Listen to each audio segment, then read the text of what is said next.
just a half a day of not eating. My brain is kind of foggy, so bear with me.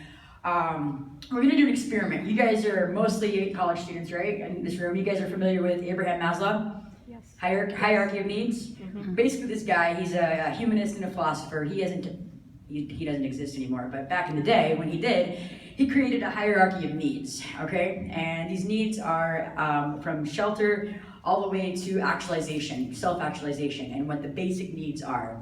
So I wanna have all you guys take a nice deep breath, okay? On the count of 3. 1, 2, 3.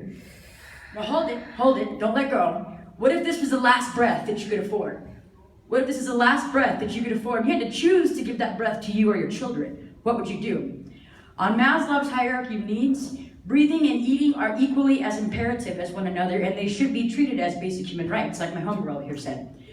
And I believe it's our responsibility as co-humans who are capable and able in the world, who may or may not have as much access to food as some of our neighbors. It's our responsibility to create environments that facilitate the satisfaction of our needs.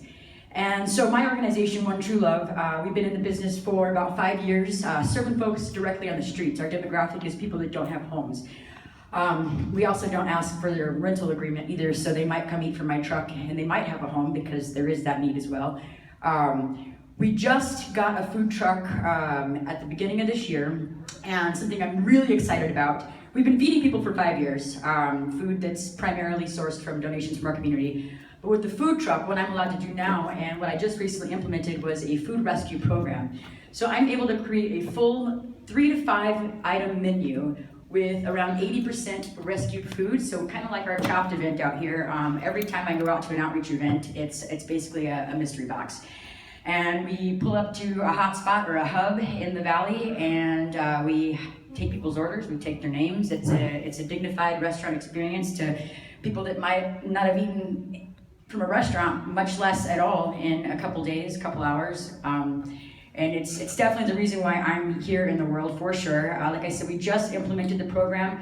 To date, we have rescued over 1,300 pounds of food and served over 900 individuals in a period of 2.5 months. So that's something that I'm super proud about. My organization as a whole, to date, we're at 32,000 meals served. So. Woo! So yeah, and like I said, food rescue is something, see, this is the crazy part, is that when we hear numbers like quintillion, or I don't even know what that was, it's like, I can't even understand what that means, and so I actually broke it down. The food waste, we do, in America, North America, we waste around 1/3 of the food that's produced. So 33% of what we produce is just gone, like whether it's post-production or from, because there's different levels of waste. We're talking farms, restaurants, grocers, and residential. And so with all that combined, 33% of everything we produce in America is out the door.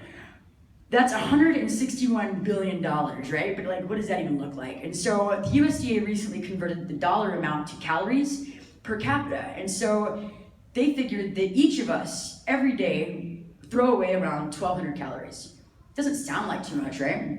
Well, then when I did the math, in Phoenix alone, 1.5 million residents in Phoenix, if we captured all of those calories, just in Phoenix, we're not even talking over here, if all those calories from Phoenix were captured in one day, we would have enough food for a 2,000 calorie diet for 600,000 people.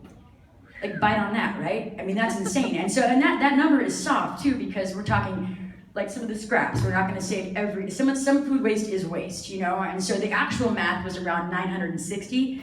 So I did some more figuring and imagined that it's more feasible to say around 600,000 people per day could get fed a 2,000 calorie diet. So that's definitely where my passion is. I'm making a small dent in it with my tiny little food truck that I had here, but I wanted to be in the mix with you guys today, so I took it home. But my organization is One True Love, onetruelove.org. I do have cards and whatnot. If any of you guys want to be a part of what I have going on, like I said, my programming is super new. We're a brand new nonprofit in the world. Ideas, collaborations, I'm up for game, and volunteers, we always need volunteers. If you guys have any connections that you can help me make as far as the food rescue is concerned, then hit me up for sure. So, thank you, Krysten.